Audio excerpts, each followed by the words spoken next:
Oh, So they say people were born with certain talents while others are not. But for me, success is no accident, it's hard work. I'm sure we all have failed in our life, haven't we? I failed getting into my dream university. I failed my first driving license test. I failed my diet. I have failed big time. But let me take you back to the 10-year-old Ruschelle 10 years ago when I was faced with the biggest failure in my life, my ballet examination. So even though at that time I thought I would stop dancing, I was still dancing 9 years later. So here's my story. I was raised in a traditional Asian family, so my parents wanted me to excel in everything. So ever since I was a kid, I was packed with so many activities: golf, ballet, piano, swimming, traditional dance, you name it. And they wanted me to be excellent, legit everything. So at the age of 5 years old, my nanny took me to my first ever ballet class. I still remember vividly how beautiful it was to see the girls were dancing. I could feel their emotions and what kind of feelings they were trying to portray through their dancing. That's the only among all the activities that I love the most. I fell in love with dancing, and that made my parents enroll me to one of the best ballet schools in Southeast Asia. So ever since I was 5 years old, I was trained for roughly more than 10 hours per week, and it becomes more as I grew older. I truly love ballet. I love the way how after a tiresome day at school, I can go to a ballet class. I can feel happy. I was really in love with it. However, I noticed that I was the fattest and the most inflexible student at the class.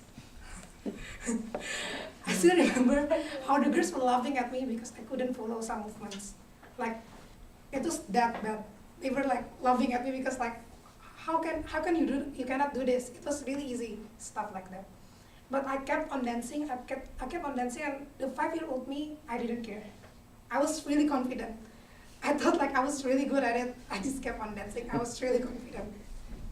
So I loved coming to the class until 5 years later, at the age of 10, I failed my ballet examination. All of a sudden, the 10-year-old, confident, cheerful Ruschelle was gone.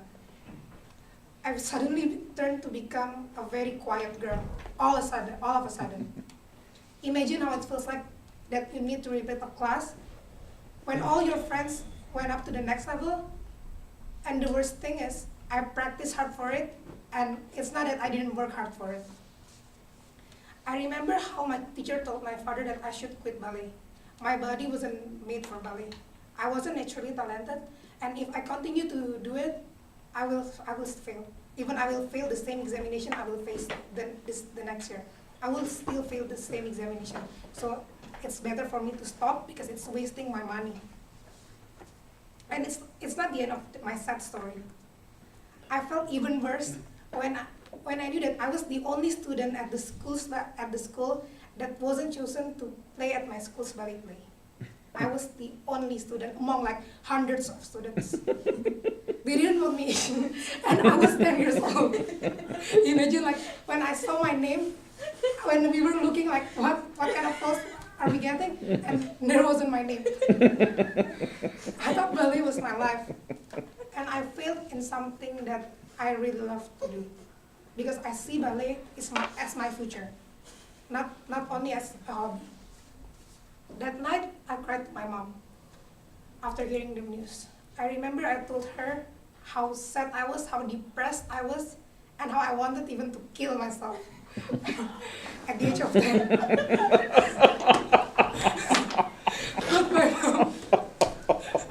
But my mom told me a simple words that changed my whole life. Don't ever lose before the war begins.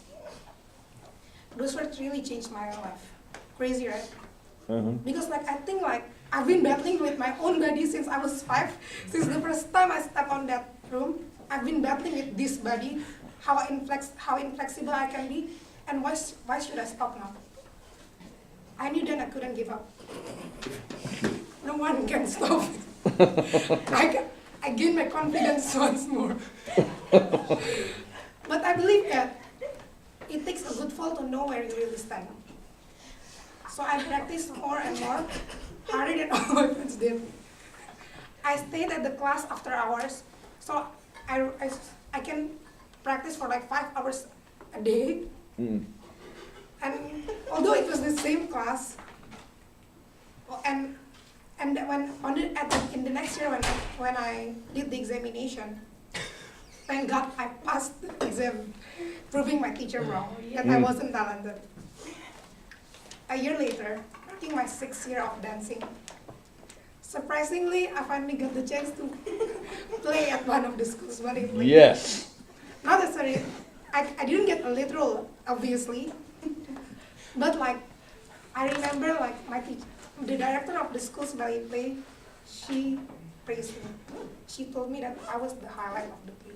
Mm-hmm. It was crazy how you improved.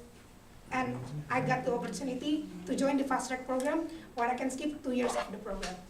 Mm.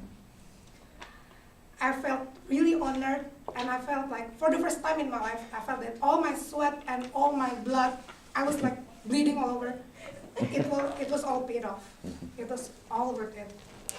And finally, in December 2012, marking my last year before I came to the US to join American Ballet Theater, I was chosen to be a lead dancer of and I was chosen to be a representative of Singapore, and I got to play in Beijing NCPA, Sydney Opera, Esplanade Singapore, and so many other countries. Mm.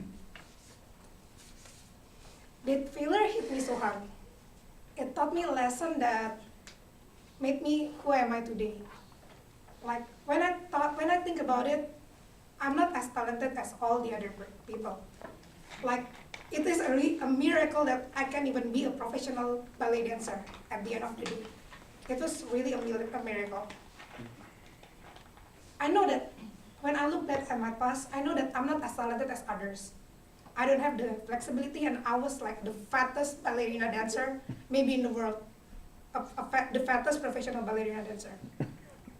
But then I know what I'm skilled at. I'm not a quitter, and I'm persistent in what I'm doing. So as the Bible says on Galatians 6 verse 9, let us not become weary in doing good, for at the proper time, we will reap a harvest if we do not give up. Thank you.